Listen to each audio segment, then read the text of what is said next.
North Korea began the year with its fourth nuclear test, followed by the launch of a long-range rocket.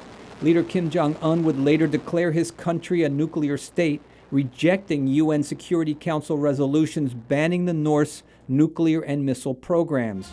Beyond the military threat posed by these weapons of mass destruction, regional security analyst Daniel Pinkston says acquiescing to the North's demand for nuclear recognition could spark a global arms race.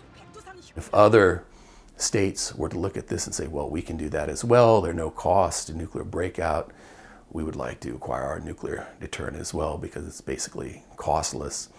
I think that makes the world a much more dangerous place. Following the North Korean nuclear and missile tests, South Korea cut all remaining ties with the North, including closing the jointly operated Kaesong industrial complex that employed 54,000 North Koreans. In March, the U.S. and China co-sponsored the passage of tough new UN sanctions that impose a total arms embargo, as well as increased financial and trade restrictions on North Korea.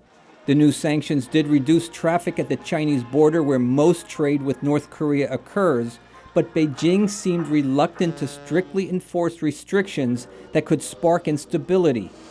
The U.S. moved more military assets onto the Korean peninsula and conducted the largest joint military exercises ever with South Korea. The drills reportedly included preemptive military strike scenarios against North Korean nuclear sites.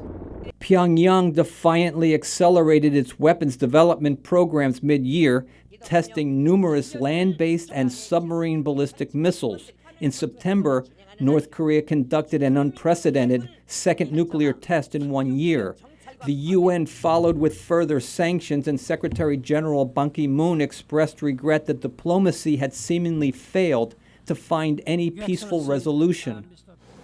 I'm deeply concerned the mounting tension on the Korean Peninsula caused by North Korea's ballistic missiles test as well as nuclear test.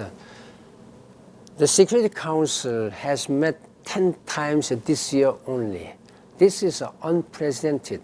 The Security Council meeting 10 times for one single agenda.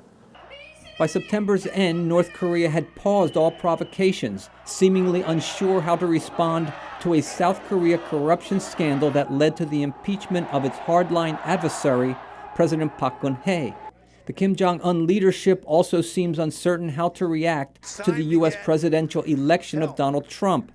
Analysts expect North Korea to soon test the new leadership in Seoul and Washington, and how they respond could create either new opportunities for dialogue or increased risk of conflict. Brian Padden, VOA News, Seoul.